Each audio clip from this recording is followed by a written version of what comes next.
Drama serial वो पागल सी में आज की एपिसोड में सारा और बेला बहुत रो रही होती हैं जब उनके पापा हॉस्पिटल में होते हैं और कहती हैं कि हमने बहुत दुआएं कर ली हैं, लगता अल्लाह पाक हमसे बहुत नाराज़ हो गया है जो हमारी दुआएं नहीं सुन रहा। डॉक्टर आता है और कहता है कि उनकी हालत बहुत सीरियस है, अगले चंद घंटे उनके लिए बहुत अहम है। अगर उनको होश आ गया तो ठीक है, वरना वो कोमे में भी जा सकते हैं या उनकी ज़िंदगी को भी ख़तरा हो सकता है। ये सुन के सारा और बेला और रोना शुरू हो जाती हैं, कहती हैं कि हमारे बाप की अल्लाह ताला से बहुत दुआ मांगती है कि अल्लाह पाक हमारे बाप को ज़िंदगी दे, हम उनसे कुछ बात करना चाहते हैं, वो हमसे थोड़ी सी हमारे से बात कर लें, हम आंखें तो खोलें एक दफ़ा अपनी बेटियों को देखेंगे तो वो बिल्कुल ठीक हो जाएंगे।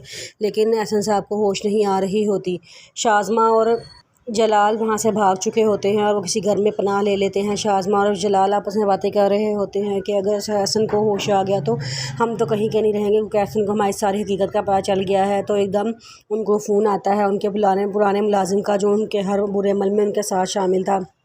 वो कहता है कि पता लगाया है कि एहसन को होश नहीं आई है, ये अच्छी खबर है। और एक और अच्छी खबर ये है कि अगर एहसन को होश ना आई तो वो कोमे में चला जाएगा। तो जलाल बहुत खुश होता है, कहता है हाँ ये तो बड़ी अच्छी खुशखबरी है हमारे लिए। कहता है लेकिन 100% चांसेस इसके नहीं हैं, काफ़ी चांसेस इस बात के भी हैं कि एहसन साहब को होश आ सकती है और वो सही हो सकते हैं।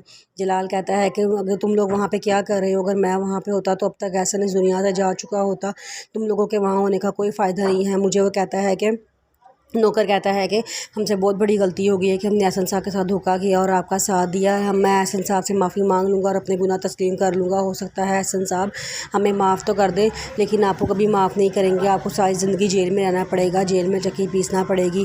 जलाल कहता है बकवास बंद करो अपनी और फ़ोन बंद करो, तो मैं तुम्हें भी सब में शामिल कर दूँगा। ये कह के जलाल फ़ोन बंद कर देता है और कहता है कि एहसन को होश तो नहीं आ रही, लेकिन बहुत चांसेस हैं कि एहसन को होश आ जाए और होश ना आए और कोमे में चला जाए। शाज़मा कहती है कि ये तो बहुत अच्छी खुशखबरी है, हो सकता है अगर एहसन को होश ना आए तो फिर तो मैं एहसन साहब के घर वापस जा सकती हूँ और वहाँ जाके वो सारा घर अपने नाम करवा लूँगी। सारा को तो पहले ही आग चढ़ चुके हैं, हर चीज़ से सारी जायदाद मैं अपने नाम करवा लूँगी, कुछ शेयर उसके नाम कर दूँगी, बाकी सारी जायदाद मैं अपने नाम कर लूँगी। ये बात सुन के जलाल कहता है तुम इसको बहुत ईजी काम समझ रही हो, लेकिन ये बहुत मुश्किल है। शाज़मा कहती है मैं ज़िंदगी में बहुत बड़े बड़े काम किए हैं, तो ये काम भी मेरे लिए कोई मुश्किल काम नहीं है।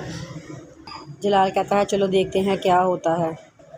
उधर सारा की सास उसके लिए बड़ी परेशान होती हैं, तो उसकी भाभी शुबाना कहती है कि मुझे लगता है इस बार वो वापस नहीं आएगी, वो अपने बाप के पास चली गई है, अब तो वो कभी वापस नहीं आएगी। उसकी मामा कहती हैं कि क्यों वो वापस क्यों नहीं आएगी, अगर इस बार वो वहाँ वापस चली गई तो मेरा बेटा जब बिल्कुल टूट जाएगा, उसको पहले ही वो बुझा सा गया था, अब तो वो और टूट जाएगा। लेकिन वो कहती है कि शुबाना कहती है मुझे लगता है वो कभी वापस नहीं आएगी। फिर उसे ही कुछ देर के लिए घर वापस आता है तो उसकी सास कुछ पराठे बना के उसको देती हैं, कहती हैं कि ये मैंने कुछ पराठे बनाए हैं तुम्हारे लिए और सारा के लिए, तुम खा लेना और अपनी सेहत का ख्याल रखना तुम दोनों, और जैसे अच्छी खबर मिले हमें ज़रूर बताना। ज़हीर का भाई भी कहता है कि भाई अगर मेरी किसी मदद की ज़रूरत हुई तो मुझे लाज़मी बताना। ज़हीर कहता है कि मैं अपनों को ही नहीं बताऊंगा तो मैं किसको बताऊंगा, फ़िक्र ना करें, मुझे आपकी मदद की ज़रूरत हुई तो मैं ज़रूर आपको याद करूँगा। फिर अगली शाज़मा एहसन साहब के कान के पास जाके कहती है कि तुम क्या समझ रहे थे कि मैं तुम्हारी मेरे से जान छूट गई है, तुम्हारी मेरे से जान नहीं छूटी है, बल्कि अब तुम्हारी सारी जायदाद तुम्हारे अपने नाम कर दूंगी। मैंने क्या कहा था, सिर्फ एक घर ही अपने नाम करवाना चाहता ना, जो तुमने नहीं किया था। अब देखना मैं कैसे तुम्हारी सारी जायदाद अपने नाम कर लूँगी। ये कहती है तो एहसन साहब की एकदम आंखें खुल जाती हैं और एहसन साहब को होश आ जाता है।